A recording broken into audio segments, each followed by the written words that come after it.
A história do profeta Elias.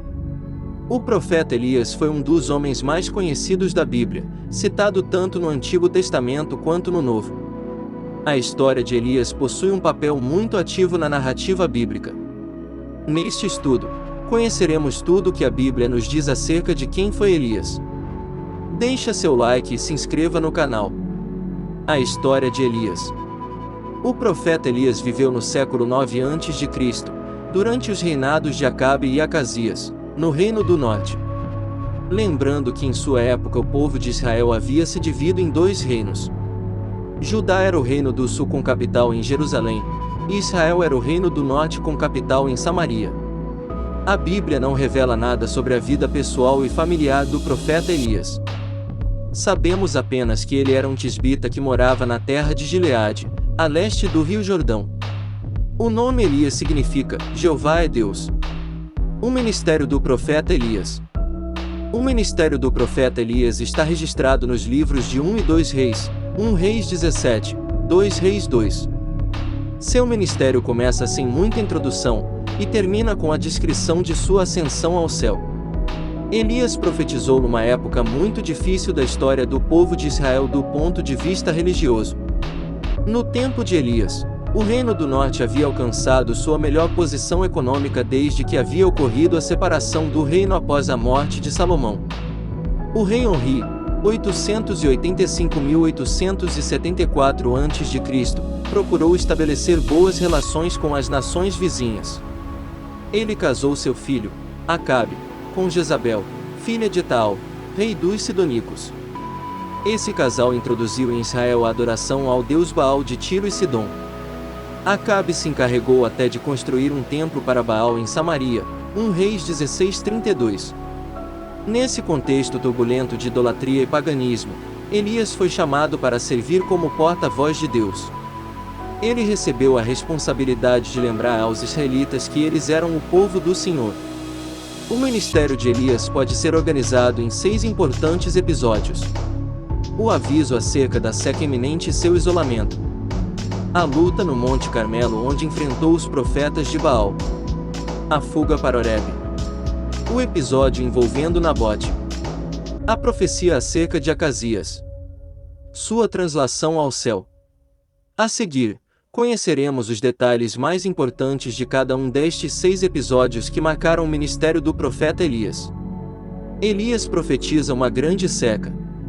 Em 1 Reis 17, temos o registro, sem qualquer introdução, das atividades do ministério do profeta Elias. Na ocasião, o profeta Elias anunciou que haveria uma grande seca. Devemos lembrar que Baal era o deus da vida e da fertilidade. Logo, tal seca representava um ataque direto à suposta capacidade desse ídolo de controlar as condições do tempo. Após essa profecia, Elias recebeu recomendações divinas para que se retirasse para o Oriente, escondendo-se junto ao ribeiro de Querite. Nesse lugar, Elias foi sustentado milagrosamente. A água vinha do próprio ribeiro, e o pão e carne eram trazidos por corvos. 1 Reis 17:2, 6. A viúva de Sarepta. Após o ribeiro secar por conta da severa seca, Elias foi instruído a ir até Sarepta, que é de Sidom. Lá ele seria sustentado por uma viúva. 1 Reis 17:9. Num primeiro instante imagina-se que a viúva que sustentaria o profeta seria uma mulher de pose. Entretanto, a sequência do texto bíblico nos revela a situação precária em que aquela mulher vivia. 1 Reis 17:10 de dezembro. De forma milagrosa e providencial, Deus multiplicou a reserva de farinha e azeite da viúva até que a chuva voltasse a cair sobre a terra. 1 Reis 17:14. Ainda no mesmo capítulo, temos o registro da enfermidade que acometeu o filho da viúva e o acabou matando. A expressão, que tenho contigo, homem de Deus, demonstra que aquela mulher associou a visita do profeta Elias com a enfermidade do seu filho. Ele pensava que a presença do profeta como um homem de Deus, havia atraído a atenção divina para o seu pecado. 1 Reis 17:18. Aquele acontecimento serviria como uma grande prova da identidade de Elias como profeta do Senhor. Elias orou a Deus e o filho da viúva foi restaurado à vida novamente. 1 Reis 17:19, 22. Durante o período da seca profetizada por Elias, a fome castigou Samaria. Nesse período Jezabel mandou matar os profetas do Senhor. Porém, havia um homem chamado Obadias, oficial de Acabe, que conseguia esconder alguns profetas. Obadias também foi o responsável em intermediar um encontro entre Elias e Acabe. Acabe culpava Elias da miséria em Israel, mas o profeta deixou claro que ele e sua família é que eram os verdadeiros culpados. Eles tinham pecado contra o Senhor, especialmente por causa da idolatria. 1 Reis 18, 17 e 18. Então o profeta Elias convocou todo Israel a comparecer no Monte Carmelo. Naquele lugar confrontaria os profetas de Baal sustentados por Jezabel. Os 450 profetas de Baal e os 400 profetas de Azerá foram até o monte. Ali, 2 sacrifícios seriam apresentados, um pelos pagãos e outro pelo profeta do Senhor. Ninguém poderia queimar os sacrifícios, pois o fogo deveria surgir de forma sobrenatural. O verdadeiro Deus seria aquele que queimasse o sacrifício. Os profetas de Baal fizeram tudo o que puderam, mas nada aconteceu. Elias então consertou o altar do Senhor que estava quebrado, e pediu que derramassem água sobre o holocausto. O profeta Elias clamou ao Senhor, e Deus respondeu com fogo que consumiu o holocausto. 1 Reis 18, 23, 38. Todo o povo de Israel reconheceu que Jeová é Deus. Naquele dia os profetas de Baal foram mortos e uma grande chuva caiu sobre Israel. Havia chegado ao fim o período de seca conforme Elias havia anunciado. 1 Reis 18, 40,41. Nesse episódio também encontramos mais uma demonstração do poder de Deus na vida do profeta Elias.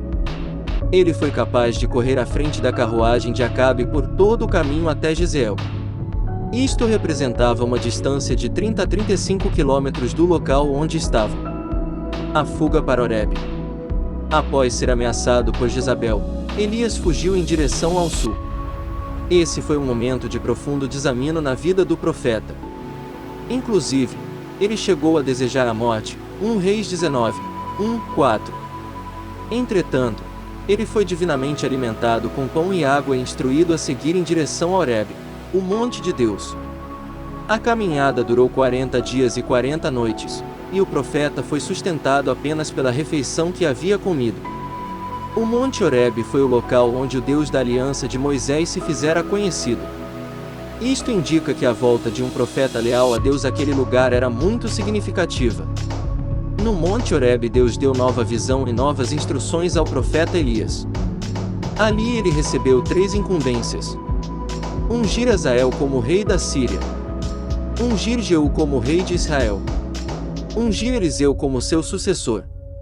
Vale mencionar que a comissão acerca de Hazael e Jeú foi complementada por Eliseu, já que a ascensão de ambos aos tronos da Síria e de Israel, respectivamente, é registrada no ministério de Eliseu.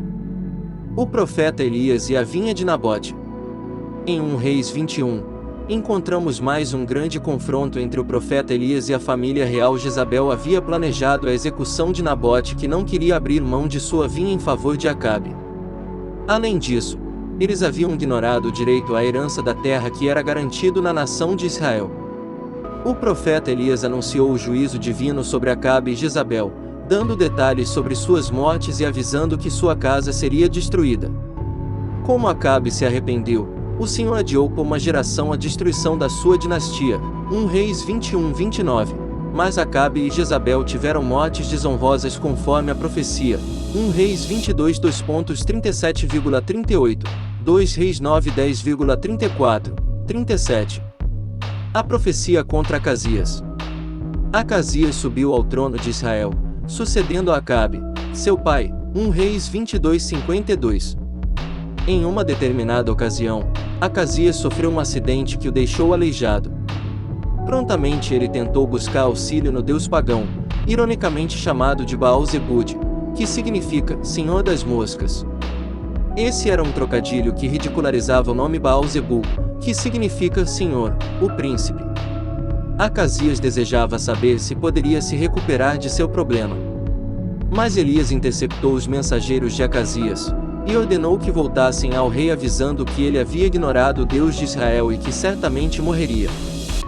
Revoltado, Acasias deu ordens para que o profeta Elias fosse preso. Ele enviou um capitão com 50 soldados ao encontro de Elias, que estava no cume do monte. No entanto, todos eles acabaram consumidos pelo fogo que desceu do céu. Acasias enviou outro capitão com 50 soldados, e também foram consumidos com fogo. Insistente, Acasias enviou mais um capitão com seus soldados. Este último capitão subiu ao encontro de Elias e suplicou por sua vida e pela vida de seus soldados. O profeta Elias então o acompanhou e foi à presença do rei para transmitir pessoalmente a sua mensagem. Assim como Elias havia predito, Acasias não se recuperou e morreu. 2 Reis 1. Elias é levado ao céu. O final do ministério de Elias está registrado em 2 Reis 2. Eliseu, e alguns outros profetas, perceberam que o ministério do profeta Elias estava chegando ao fim, e que ele os deixaria. Por algumas vezes Elias tentou se distanciar, mas Eliseu insistiu em acompanhá-lo. É importante lembrar que Eliseu já havia sido vocacionado para suceder o profeta Elias. 1 Reis 19, 16, 19, 21. Elias e Eliseu foram a vários lugares juntos. Depois de um milagre realizado no Jordão, o qual teve suas águas divididas, Eliseu pediu uma porção dobrada do espírito do seu mestre. Essa era uma referência ao direito de primogenitura praticado nas famílias israelitas. Em Israel, o filho primogênito recebia a porção dobrada da herança da família. Além disso, ele tinha o direito de suceder o patriarca da casa, Gênesis 25:31, Deuteronômio 21:17. Em outras palavras, Eliseu estava desejando se tornar o principal herdeiro espiritual de Elias. Ele não queria ser exatamente 2 vezes mais poderoso do que o profeta, como muitas pessoas imaginam. Eliseu fez um pedido muito ousado. Elias lhe respondeu que não cabia a ele, e sim a Deus, decidir se o pedido de Eliseu seria atendido. A sequência do texto bíblico nos informa que a concessão desse pedido de Eliseu foi garantida. Eliseu viu Elias ascender ao céu em um rodamuinho escoltado num carro de fogo com cavalos de fogo. 2 Reis 2:11. Obrigado por ficar até o final do vídeo. Iremos selecionar mais vídeos relacionados a esse assunto. Deixa seu like e se inscreva no canal.